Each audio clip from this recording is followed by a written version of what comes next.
So आज हामी चाहिँ कुन टपिकमा डिस्कसन गरिरहेछौँ भन्दाखेरि monetary policy of Nepal fiscal year 2078-79 को जुन हिजो मात्रै पब्लिस भएको छ त्यसको डिस्कसन गरिरहेछौँ हैन। त्यसमा हामी रिभ्यू हेरिरहेछौँ। तर फर्स्ट कुरा हामीले के बुझ्नुपर्छ भन्दाखेरि कुनै पनि देशमा फर्स्टमा चाहिँ फिस्कल पोलिसी आउँछ जुनलाई हामी बजेट भन्छौँ। त्यो चाहिँ पार्लिमेन्टबाट आउँछ है, अर्थमन्त्रीले बनाउनुहुन्छ त्यो पोलिसी।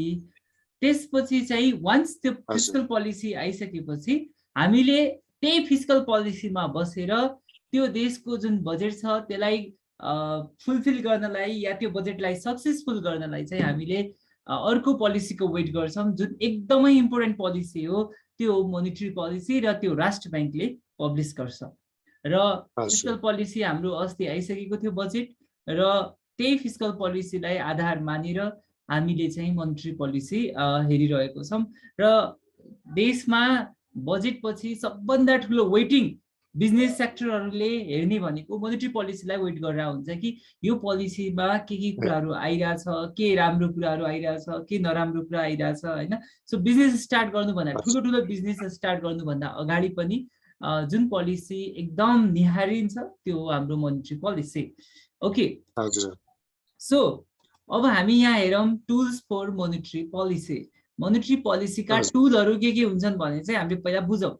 सो एउटा कुरा त के बुझ्नुपर्छ भन्दाखेरि कुनै पनि मोनिटरी पोलिसीका टुल्सहरू चाहिँ के हुन सक्छन् त। बेसिकली मोनिटरी पोलिसीका कतिवटा टुल्स छन् त, एकैछिन हेरौँ है। वेट, दुईटा, एउटा भन्छौँ हामी क्वान्टिटेटिभ टुल्स र अर्को भन्छौँ हामी क्वालिटेटिभ टुल्स। क्वान्टिटेटिभलाई जनरल इन्डाइरेक्ट पनि भन्छौँ भने क्वालिटेटिभलाई सिलेक्टिभ र डाइरेक्ट टुल्सहरू पनि भन्छौँ है। अब क्वान्टिटेटिभ टुल्स के हुन् र क्वालिटेटिभ टुल्स के हुन्। सो मोनिटरी पोलिसी जुन छ बनिएको देशमा हैन, त्यसले कुन कुराहरू प्रयोग गर्न सक्छ भन्ने हो कि कुन कुराहरू प्रयोग गरेर एट्र्याक्टिभ र नन एट्र्याक्टिभ बनाउँछ पोलिसीलाई भनेर चाहिँ यो टुलहरू प्रयोग गर्न पाउँछ कि उसले।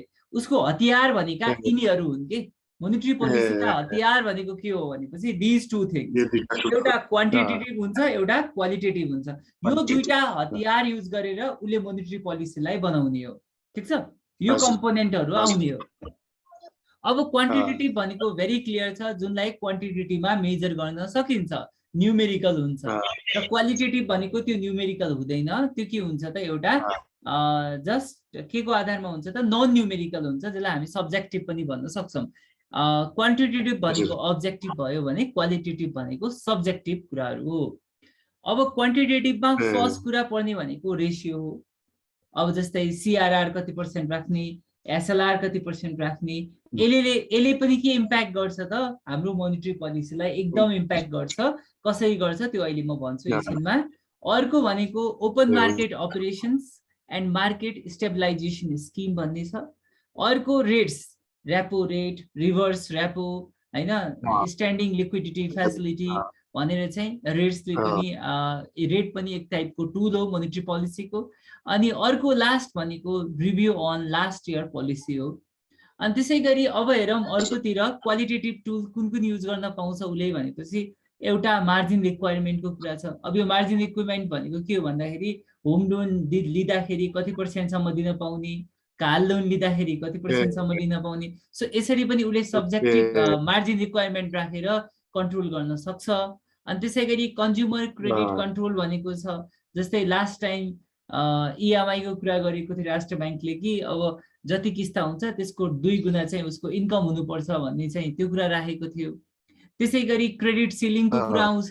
क्रेडिट सिलिङ भनेको एक कस्टमरलाई म्याक्सिमम कति दिन पाउने, एक प्रोडक्टमा म्याक्सिमम कति दिन पाउने, यस्तो कुराहरू छ। र त्यसै गरी डाइरेक्ट एक्सनको कुरा आउँछ। यो भनेको अब कारबाही गर्ने, यता गर्ने उता गरेर पनि राष्ट्र ब्याङ्कले चाहिँ मोनिटरी पोलिसीद्वारा जुन क्यास फ्लो हुन्छ त्यसलाई कन्ट्रोल गर्न सक्छ।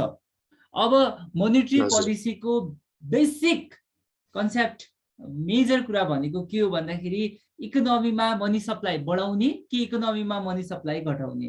सो मोनिटरी पोलिसी दुई टाइपको हुन्छ, एउटा एक्सटेन्सन टाइपको एउटा कन्ट्र्याक्सन टाइपको।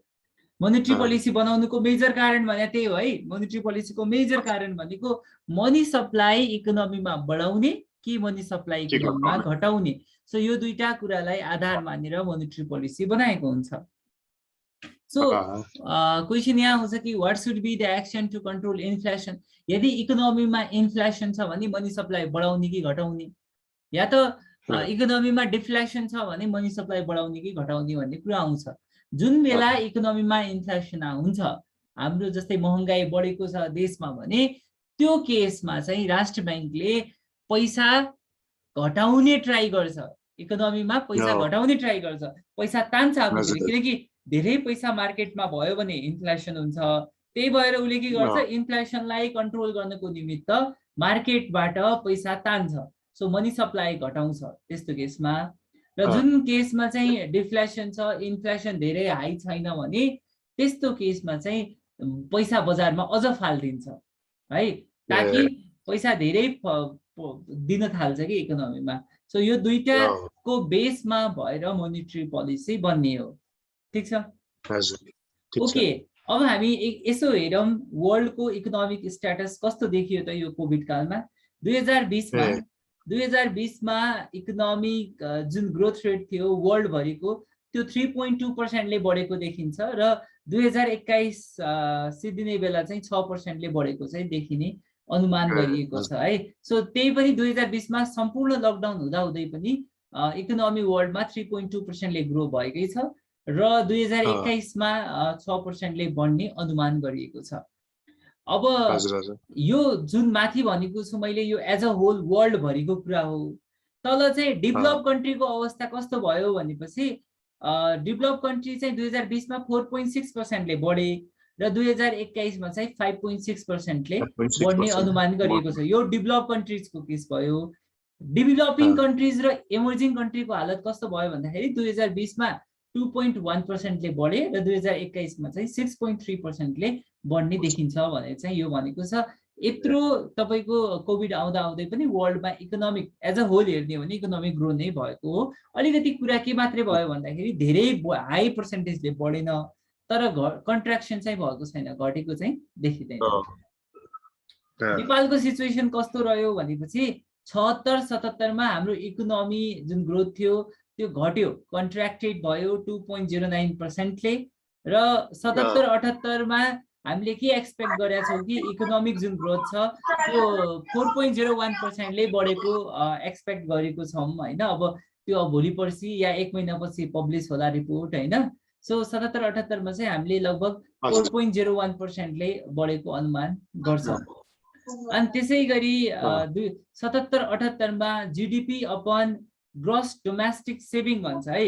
यो भने के हो भन्दाखेरि जति हामीले उत्पादन गर्यौं त्यसको डोमेस्टिक सेभिङ हामीले कति बचत गर्न सक्यौं भने 6.6% डोमेस्टिक सेभिङ गर्न सक्यौं र gross domestic production upon gross national saving चाहिँ 31.4% भएको देखिन्छ। त्यसैगरी 77-78 मा जुन फिक्स्ड इन्भेस्टमेन्ट थियो त्यसको तुलनामा डोमेस्टिक प्रोडक्सन चाहिँ 27.3% भएको देखिएको छ।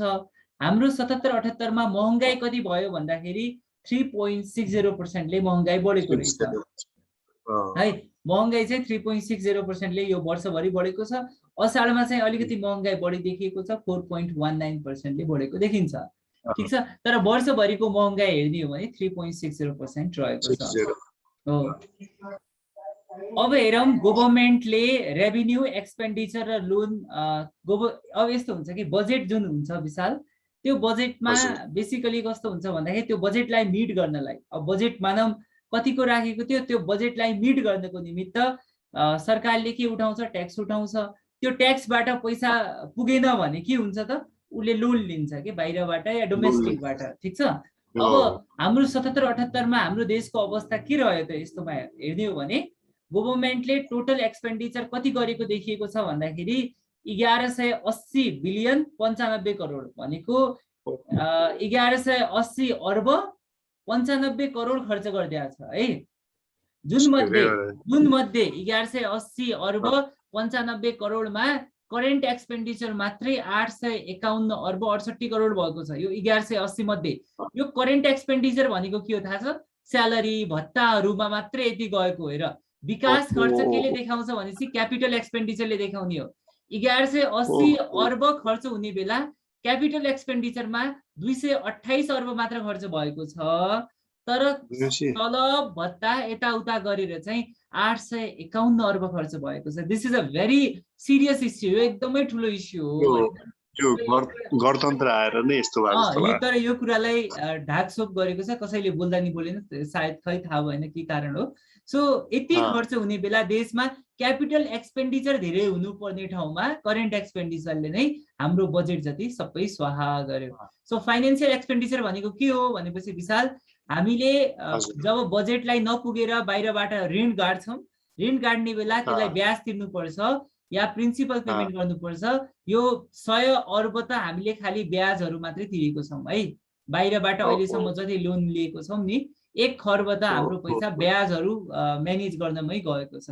सो यसो हेर्ने हो भने मेजर जुन एक्सपेन्डिचर भएको छ सबै करेन्ट एक्सपेन्डिचरमा गएको देखिन्छ।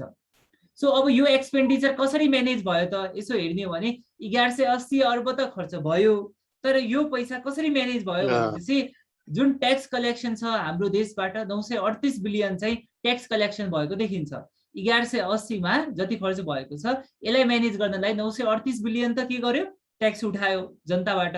त्यसपछि बाँकी भएको त एउटा मात्रै अप्सन छ नि त। के अप्सन छ त्यो? लोन लिनु पर्यो। सो लोन कति लिएको छ त? 224 बिलियन लोन लिएको छ है। अनि यो वर्ष अब सामा कति तिरेको छ त लोनको? 36 बिलियन चाहिँ हामीले कति गर्यौं त? 36 बिलियन चाहिँ हामीले सामा तिर्यौं हैन, पुरानो लोनको। तर यही वर्ष मात्रै हामीले लोन पनि 224 बिलियन लिएको छौं। ल हेर, अब हामीले यत्रो लोन लिएर यही पाल्नु पर्छ भन्ने आवश्यकता थिएन। हामी लोन लिएर तलब खिलाइरहेछौँ, भत्ता बाँडिरहेछौँ, मोज गरिरहेछौँ हैन। यो लोन लिएर यहाँ क्यापिटल एक्सपेन्डिचर बढेको भए समस्या हुन्थेन। यत्रो ट्याक्स उठाइरहेछ हैन, तर यो सब ट्याक्सको पैसा जस्ट करेन्ट एक्सपेन्डिचरमा सिद्धिरहेछ है। सो यो भनेको एकदमै हाम्रो देशको नाजुक स्थिति देखिरहेछौँ हैन। अनि त्यसपछि जीडीपी टु हेर, हाम्रो जति जीडीपी हुन्छ, प्रोडक्सन हुन्छ, त्यसको 4.4% त डोमेस्टिक लोन मात्रै छ कि। So this is a very serious issue. Again 4.4% त डोमेस्टिक लोनै लिन्छौँ अरे क्या हामी हैन। सो यो पनि एउटा प्रब्लम देखिएको छ। अब हेरौँ इन्टरनेसनल ट्रेड हाम्रो देशको कस्तो रह्यो त यो वर्ष 77-78 मा। एक्सपोर्ट चाहिँ बढेकै हो, 44.4% ले लास्ट टाइम भन्दा एक्सपोर्ट बढेको देखिन्छ। 141 अर्बको एक्सपोर्ट भएको छ यो पोहोर सालमा। इम्पोर्ट पनि बढेको छ 28.7 ले, र इम्पोर्ट कति भएको छ त? 1539 अर्बको। एक्सपोर्ट हाम्रो 141 अर्ब मात्रै छ हैन, तर इम्पोर्ट चाहिँ हामी कति गर्छौं त? 1539 अर्बको इम्पोर्ट गरेको छ। अनि हामीलाई ट्रेड डेफिसिट जुन हुन्छ, ट्रेडमा घाटा, त्यो 27.3% ले बढेको छ यो वर्ष। रेमिटेन्स कोरोना हुँदा हुँदै पनि रेमिटेन्स 9.8% ले बढेको छ, र 961 अर्ब चाहिँ हाम्रो देशमा रेमिटेन्स नै भित्रिएको छ है। 961 अर्ब भने जति हामीले ट्याक्स उठाइरहेछौँ त्यति त रेमिटेन्सै आएको छ देशमा। ठिक छ। फोरेन रिजर्भ जुन हो देशमा, युएसडी करेन्सीहरू जुन रिजर्भ छ, त्यो हाम्रो देशमा 1379 अर्ब छ, र 11 महिनालाई चाहिँ पुग्ने सफिसियन्ट देखिन्छ है गुड्सको लागि। गुड्स र सर्भिसेस दुइटै जोड्ने हो भने 10 महिनालाई हामीसँग सफिसियन्ट रिजर्भ छ, 10 महिनालाई पुग्ने फोरेन रिजर्भ चाहिँ देखिन्छ। एनपीए बैंकहरूको हेर्ने भने एनपीए भनेको खराब कर्जा है।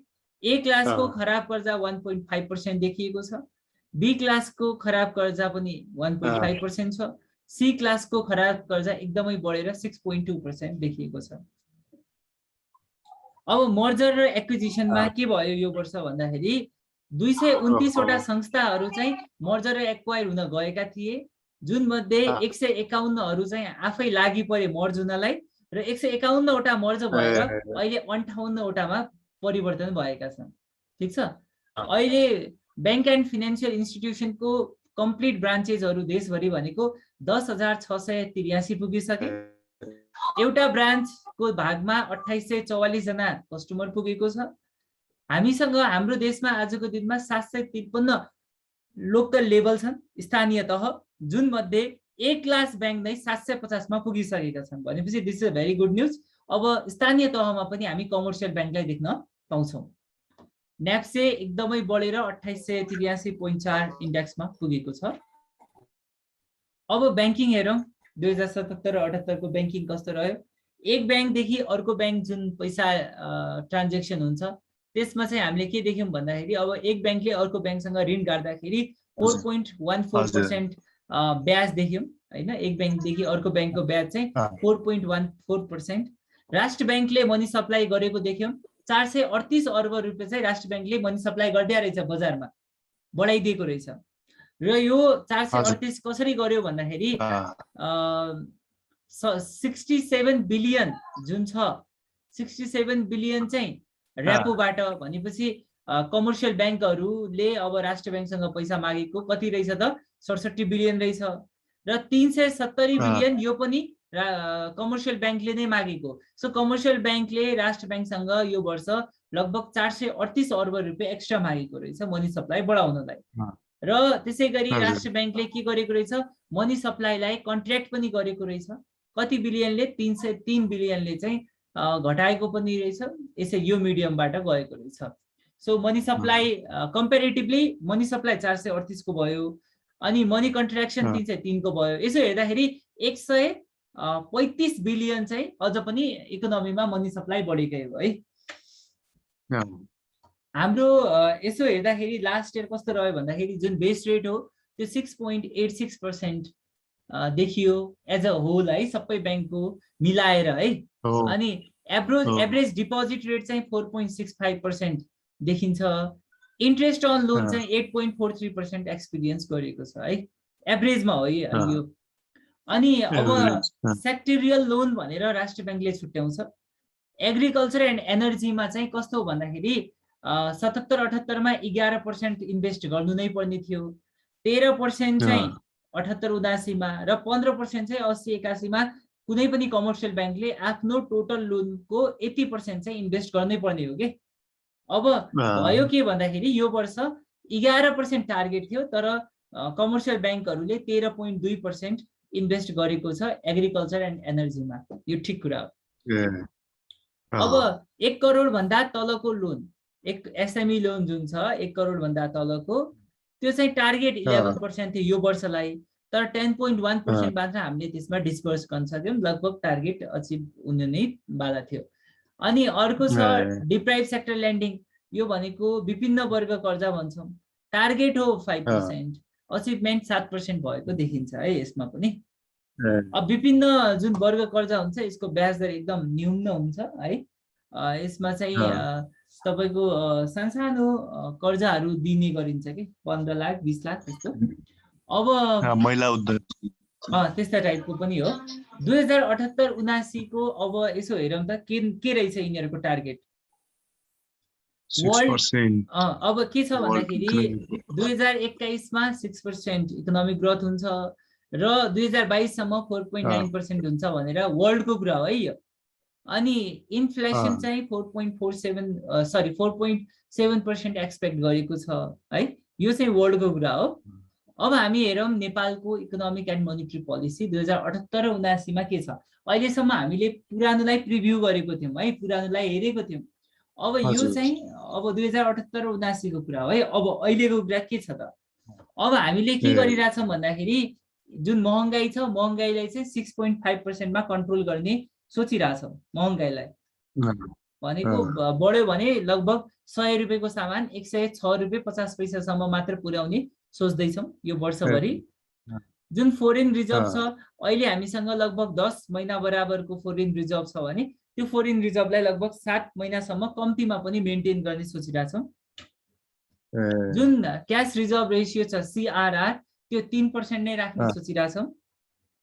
पहिला नै यति नै थियो हैन, 3 नै थियो, अहिले पनि हामी 3 नै सोचिरहेछौँ। स्ट्यान्डिङ लिक्विडिटी फ्यासिलिटी जुन छ 5% सोचिरहेछ। Repo 3.5%, reverse repo 2%, bank rate 5%, interest rate कोरिडोरको कुरा आएको छ। एसएलआर 10.87 जुन थियो त्यो नै रहने हो। हेर विशाल, यो सीआरआर एसएलएफ यो ब्याङ्क रेटहरू बुझ्नु छ भने मेरो यहाँ अलरेडी यहाँ लिङ्क छ हैन। यो लिङ्क हेर्यो भने तिमीले त्यहाँ सबै टाइपको रेटको बारेमा चाहिँ अलरेडी छ है। युट्युबमा छ, मैले हेरेको छु। हो। अब हेर, अब अर्को सुविधा के दिएको छ, जस्तै कसैले विदेशबाट पैसा पठायो डिपोजिट राख्छ भने हामी भन्दा नेपाली भन्दा जुन नेपालीले जुन डिपोजिट गर्छ त्यो भन्दा 1% एक्स्ट्रा ब्याज दिने भनेर भनेको छ। रेमिटेन्सबाट आएको पैसामा चाहिँ 1% एक्स्ट्रा ब्याज भनेर बनेको छ कि। जस्तै हाम्रो सेभिङमा 3% आउँछ भने विदेशबाट रेमिटेन्स आएको पैसामा 4% दिनुपर्ने भनेको छ है। अब त्यसै गरी कुनै व्यक्तिले सेल्फ इम्प्लोइमेन्ट हुनको निमित्त लोन लिन्छ भने त्यस्तो लोन 15 लाखसम्मको लागि चाहिँ ब्याङ्कहरूले डिप्राइभ सेक्टर ल्यान्डिङमा हाल्न सक्छ। अब यो किन फाइदा हुन्छ भन्दाखेरि ब्याङ्कले आफ्नो टोटल कर्जाको 5% डिप्राइभ सेक्टर ल्यान्डिङमा हाल्नै पर्ने हुन्छ है। कुनै पनि ब्याङ्कले आफ्नो 5% डिप्राइभ सेक्टर ल्यान्डिङमा हाल्नै पर्ने हुन्छ। अब यो किन प्रोभिजन राखिदियो भन्दाखेरि अब तपाईले कुनै इन्डिभिजुअललाई लोन दिँदै हुनुहुन्छ र उसले आफ्नो सेल्फ जागिरको लागि लोन लिँदैछ 15 लाखसम्म भने त्यस्तो लोनलाई ब्याङ्कले आफ्नो डिप्राइभ सेक्टर ल्यान्डिङमा हाल्न पायो। त्यही भएर यो लोन इजी हुन सक्छ भनेर इजी बनाइदिएको हो कि। अनि त्यसै गरी कसैले भेहिकल किन्छु, म गाडी किन्छु हैन, या एमाउन्ट मैले छुटाएको छु यो 25 लाखसम्म है। यो 25 लाखसम्मको म गाडी किन्छु र गाडी किनेर ठीक छ, गाडी किनेर म स्वरोजगार हुन्छु भने त्यो पनि डिप्राइभ सेक्टर ल्यान्डिङमा आउँछ 25 लाखसम्मको। सो कसैले 25 लाखसम्मको गाडी किनेर आफै चलाउँछ या रोजगार सिर्जना गर्छ आफ्नो लागि भने त्यो पनि डिप्राइभ सेक्टर ल्यान्डिङमा आउँछ। यो लोन पनि अब सजिलो हुनेवाला छ। यसको लागि पनि धितोहरू चाहिएन हजुर।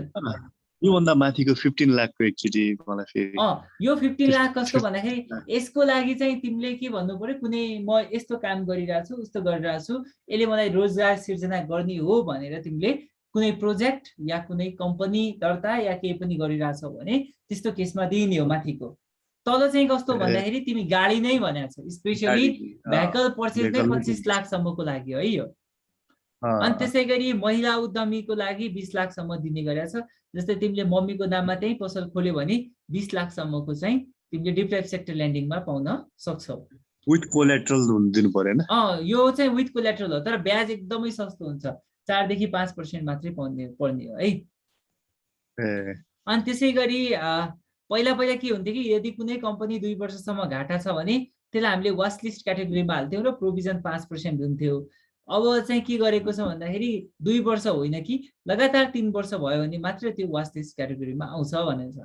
अनि जुन मान्छेले 2078 सम्म किस्ता तिर्न सकेन विशाल लोनको, उसले चाहिँ पौषसम्म किस्ता तिर्न पाउने छ, कुनै पनि हर्जाना लाग्नेवाला छैन भनेर भनिदिएको छ। ठीक छ। अनि त्यसै गरी पहिला विशाल कस्तो थियो, सीसीडी रेशियो हुन्थ्यो।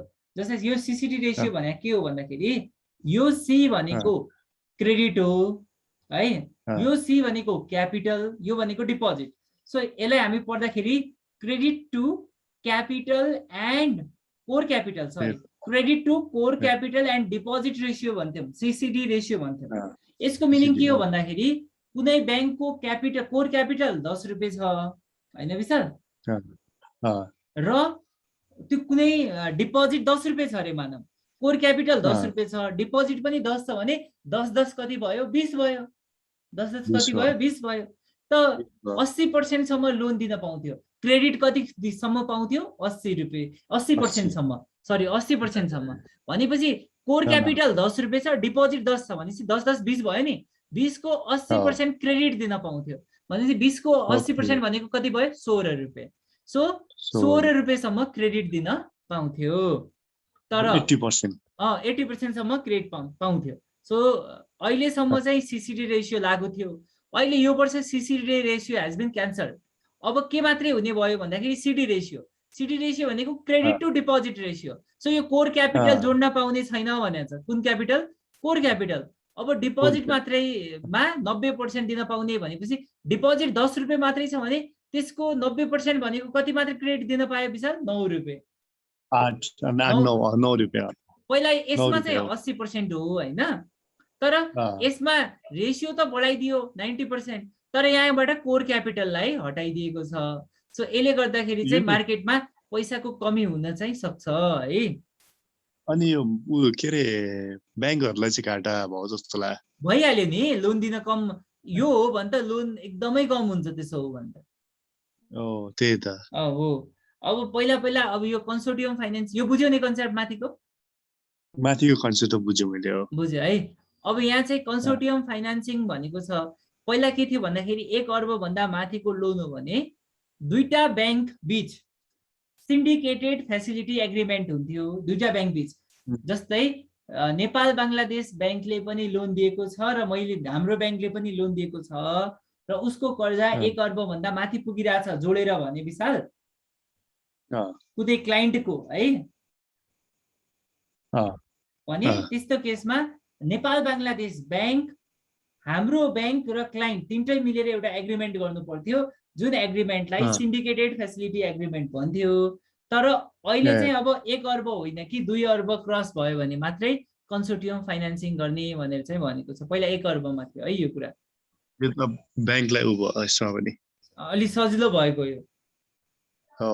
यो चाहिँ सजिलो भयो। यसमा के भयो भन्दाखेरि अब क्लाइन्टलाई पनि कस्तो सजिलो भयो कि क्लाइन्टले पहिला 1 अर्ब 50 करोड एक ठाउँबाट ल्याएछ कुनै क्लाइन्टले, अनि 50 करोड अर्को ठाउँबाट लिने बित्तिकै उसले कन्सोर्टियम फाइनान्सिङमा जानु पर्थ्यो कि दुईटा ब्याङ्कको एग्रिमेन्ट गर्नै पर्ने हुन्थ्यो। तर अब अहिले चाहिँ 1 अर्ब भएर हुँदैन कि, अब 2 अर्ब भएपछि मात्रै त्यस्तो गर्नु पर्यो कि दुईटा ब्याङ्कलाई पनि राख्नु पर्यो। त्यही भएर कस्टमरलाई नि सजिलो भएको हो, अब ब्याङ्क लोन दिन ब्याङ्कलाई नि सजिलो भएको हो। अब अर्को कुरा मार्जिन ल्यान्डिङ छ। मार्जिन ल्यान्डिङ भनेको सेयर अगेन्स्ट लोन दिने हो हैन, सरी लोन अगेन्स्ट सेयर हो। अब यस्तो केसमा चाहिँ इन्डिभिजुअल कस्टमरले एउटा ब्याङ्कबाट म्याक्सिमम 4 करोड र सबै ब्याङ्कबाट जोडेर उसले 12 करोड भन्दा माथि लोन लिन पाउँदैन, सेयर लोन है। बुझ्यो यो? सेयर लोन भन्नाले कस्तो एप्लाई कि हैन, सेयर यस्तो हुन्छ नि त विशाल, तिमीसँग सेयर छ रे मानव 20 करोडको, अनि तिमीले लोन लिन खोज्यौ भनेपछि त्यस्तो केसमा चाहिँ तिमीले एउटा ब्याङ्कबाट म्याक्सिमम 4 करोड र सबै ब्याङ्कलाई जोडेर 12 करोड भन्दा माथि लोन लिन पाउँदैनौ।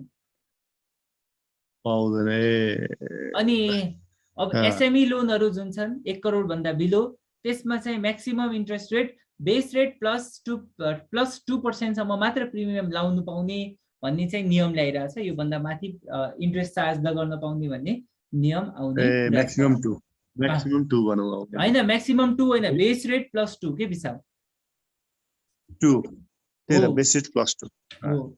अब यहाँ हेर त मजाले भनेको छ 2078 असारसम्म भुक्तानी गर्नुपर्ने इएमआई एकीआई वा अन्य सावा ब्याज भुक्तानी गर्न नसकेका ग्राहकको वित्तीय स्थिति ब्याङ्क तथा वित्तीय संस्थाले मूल्याङ्कन गरी 2078 पुस मसान्तसम्म भुक्तानी म्याद थप गर्न सक्ने व्यवस्था गरिनेछ भनेर छ है। सो असारसम्म नतिरेकाले 78 पुससम्म पायो एउटा। सेकेन्ड, कोभिड-19 महामारीबाट अति प्रभावित क्षेत्रमध्ये होटल, ट्राभल, ट्रेकिङ र हवाई सेवा लगायतका बाहिरी पर्यटकमा निर्भर रहनुपर्ने व्यवसाय ऋणीको हकमा अन्तर्राष्ट्रिय भ्रमण सहज भई यथेष्ट रूपमा पर्यटकको आगमन हुने अवस्था नदेखिएको हुँदा त्यस्ता ऋणीको वित्तीय अवस्था विश्लेषण गरी आवश्यकता अनुसार 2079 असार मसान्तसम्म पाक्ने ब्याज छुट्टै हिसाबमा राख्ने व्यवस्था गरिनेछ। ल यिनीहरूलाई त झन् कहाँसम्म पायो थाहा छ? 2079 सम्म असारसम्म यिनीहरूले 1 वर्ष अझ थप पायो है विशाल। यिनीहरूलाई चाहिँ 1 वर्ष अझ थप पाए। यस्तो रकममा थप हर्जना पेनाल्ट केही पनि लाउन पाएन। 2079 सम्म चाहिँ यिनीहरूको तिर्न पाउने भयो है। त्यसै गरी हेर यहाँ स्कुलहरू पनि आएको छ। रेस्टुरेन्ट, पार्टी प्यालेस, सार्वजनिक यातायात, शिक्षण संस्था र मनोरञ्जन व्यवसायका ऋणीले 2078 पुससम्म भुक्तान गर्नुपर्ने सामा तथा ब्याज दायित्वको समयावधि 1 वर्ष थप गरी कम्तीमा 4 किस्तामा। यिनीहरूलाई पनि के सजिलो गर्यो भन्दाखेरि विशाल 78 पुससम्म जति ब्याज सामा हुन्छ नि त्यसलाई 1 वर्ष थप गर्न पायो कि। कहिलेसम्म पायो? 2079 सम्म यिनीहरूले पनि पायो। तर त्यसलाई के गर्नु पर्यो कि 4 किस्तामा तिर्नु पर्यो कि हो। यसरी यिनीहरूलाई पनि सजिलो भएको छ है। अनि यो पार्टी प्यालेसहरूको पनि जुन छ, पार्टी प्यालेस, सार्वजनिक यातायात, स्कुल हैन, यी शिक्षा क्षेत्रमा प्रभाव भएको कर्जा चाहिँ अझ तिम्रो के गर्न पाउँछ त पुनर्संशोधन या पुनर्तालिकाकरण। यो भने के हो कि 10 वर्षलाई लोन दिएको थियो भने 15 वर्षलाई दिन पाउने भयो, त्यसरी पनि मिलाउन सकिन्छ भन्ने छ है। ल यो हाम्रो सिद्धियो। अब हामी अब हेरौँ यदि ब्याङ्कहरू मर्जरमा गयो के फाइदा छ। अब मर्जरमा जानलाई पनि उनीहरूले उत्साह दिएको छ हैन राष्ट्र ब्याङ्कले। अब मर्जरमा गयो भने चाहिँ ब्याङ्कलाई के फाइदा गरेको छ त विशाल यहाँ हेर है। जुन ब्याङ्कहरू गाभिन्छ उनीहरूलाई के गरेको छ भन्दाखेरि तोकिएको क्षेत्रमा कर्जा प्रवाह गर्न अवधि 1 वर्ष थप गरिने। अब तोकिएको क्षेत्रमा कर्जा भनेको मैले अघि भनेको थिएँ नि तिमीलाई एग्रिकल्चर एनर्जीमा 11% 12% गर्नुपर्छ। त्यसै गरी तिमीलाई मैले भनेको थिएँ नि हैन डिप्राइज सेक्टर। सो त्यस्तोमा तिम्रो नभए पनि 1 वर्ष अझ थप गर्न सकिन्छ भनेको छ कि कारबाही नगर्ने उनीहरूले त्यो नगर्यो भने पनि 1 वर्ष अझ थप गरिदिने भनेको छ। अनि त्यसै गरी हो अनि त्यसपछि यहाँ हेर एक अनिवार्य नगद मौजदा भनेको सीआरआर हो विशाल। सीआरआर चाहिँ 0.5% बिन्दुले छुट प्रदान गरिनेछ। यो भने के हो 3% छ नि सीआरआर 3% मा 0.2 हो त्यो ब्याङ्कले चाहिँ 2.5 राख्दा नि हुनेछ भनेको। अनि त्यसै गरी यो भनेको एसएलआर हो वैधानिक तरलता अनुपात भनेको स्ट्याचुटरी लिक्विडिटी रेशियो त्यो 1% छुट भनेको छ। जस्तै वाणिज्य ब्याङ्कहरू भयो भने कमर्सियल ब्याङ्कहरू भयो भने 10% हो 10% मा 1% भनेपछि उनीहरूले 9% राख्दा नि पायो भनेको। अनि त्यसै गरी यहाँ के भनेको संस्था निक्षेप सङ्कलन सीमामा 5% बिन्दुले थप गरिनेछ। कर्पोरेट सेक्टर डिपोजिट हुन्छ कि विशाल कर्पोरेट डिपोजिट लिमिटेड मात्र लिन पाउँछ भने त्यसमा अझ 5% उले थप लिन पाउनेछ भनेको छ। 50 थियो भने चाहिँ 55% हुने हो एक्ज्याक्टली हो त्यस्तो पायो हैन। अनि यसै गरी यहाँ के भनेको छ यो भनेको सञ्चालक समितिबाट कुलिङ अफ पिरियड जुन छ कुलिङ अफ पिरियड लागू नहुने भनेको छ। जस्तै एउटा सीईओ अर्को ब्याङ्कमा सीईओ हुन गयो भने त 6 महिना कुलिङ अफ पिरियड राख्छ विशाल हैन। कुलिङ अफ पिरियड भन्नाले कुलिङ अफ पिरियड भनेको तिमीले एउटा ब्याङ्कबाट सीईओ ले छोडेर अर्को ब्याङ्क गयो भने चाहिँ उले डाइरेक्ट अर्को ब्याङ्कमा बस्न पाउँदैन। उले 6 महिना घरमा बस्नु पर्यो विशाल। त्यो टाइममा उले अर्को ब्याङ्कमा काम गर्न पाउँदैन है। त्यही भएर त्यो 6 महिना चाहिँ हटाइदिनेछ त्यो लागू हुँदैन भनेको के। ठिक। अनि त्यसै गरी ब्याङ्कहरूले चाहिँ आफ्नो जुन डिपोजिट छ र लोन छ त्यसमा चाहिँ 1% बिन्दुले छुट दिइनेछ भनेको छ है। त्यो डिपोजिट र लोनको जुन ग्याप छ त्यसमा चाहिँ कति % छुट दिइरहेछ त राष्ट्र ब्याङ्कले 1% त्यसमा पनि छुट दिइरहेछ। अनि त्यसै गरी एकीकृत कारोबार चलानी गर्दा कर्जा निक्षेप अनुपातले सीमा नागेमा सो नियमित गर्दा 1 वर्षसम्म प्रदान गरिनेछ। यो भने के हो कि तिम्रो अघि सिडी रेशियोको कुरा गरेको थियो नि हामीले। सिडी रेशियो अब 90% हुनेछ भने त्यो 90% भन्दा माथि गयो भने पनि उनीहरूलाई 1 वर्ष अझ छुट दिइनेछ भनेर मजाले यहाँ भनिएको छ। ठीक। सो अनि अर्को कुरा यस्तो हो विशाल अब तिम्रो प्रभु ब्याङ्क त्यहीँनिर छ र प्रभु ब्याङ्कले चाहिँ अब अर्को नेपाल बाङ्लादेश ब्याङ्कसँग मर्ज गर्छु भनेपछि नेपाल बाङ्लादेश ब्याङ्क पनि त्यहीँनिर छ प्रभु ब्याङ्क पनि त्यहीँनिर छ भने त दुईटा ब्याङ्क कसरी चलाउने भनेपछि तिम्रो एउटा ब्याङ्क बन्द गर्नलाई राष्ट्र ब्याङ्कसँग अनुमति लिनु पर्थ्यो हैन। तर अहिले राष्ट्र ब्याङ्कले के भनेको छ भन्दाखेरि 1 किलोमिटरको दूरीमा दुईटै ब्याङ्क छन् र मर्ज भइरहेछन् भने अनुमति लिनु पर्दैन आफै बन्द गर्दा हुन्छ भनेको छ। त्यो सोध्नु परेन। सो यस्ता फेसिलिटीहरू दिएको छ है। सो यति नै हो मोनेटरी पोलिसी आएको भनेको हाम्रो यो वर्षको यही हो विशाल। तर सबभन्दा दङ्ग पर्ने कुरा चाहिँ हामी कहाँबाट तर हुन त अहिलेको युवाहरूले हेरेको छैन तर यो कुरा हेर्यो भने चाहिँ मान्छेले यो कुरा बुझ्यो भने चाहिँ मान्छे पागल हुन्छ। हाम्रो टोटल एक्सपेन्डिचर 1100 अर्ब हुने जुन मध्ये क्यापिटल एक्सपेन्डिचरमा 228 मात्रै करेन्ट एक्सपेन्डिचरमा 851 अर्ब खर्च हुन्छ भने देश कसरी बन्छ हैन त। ह्युज डिफरेन्स छ के कति तिनीहरुलाई खर्च गर्नु पर्छ हैन देश कसरी के भन्छ यिनीहरुले जिल्ला पनि बढाएको 7 यो देश बन्ने हैन डुब्ने हो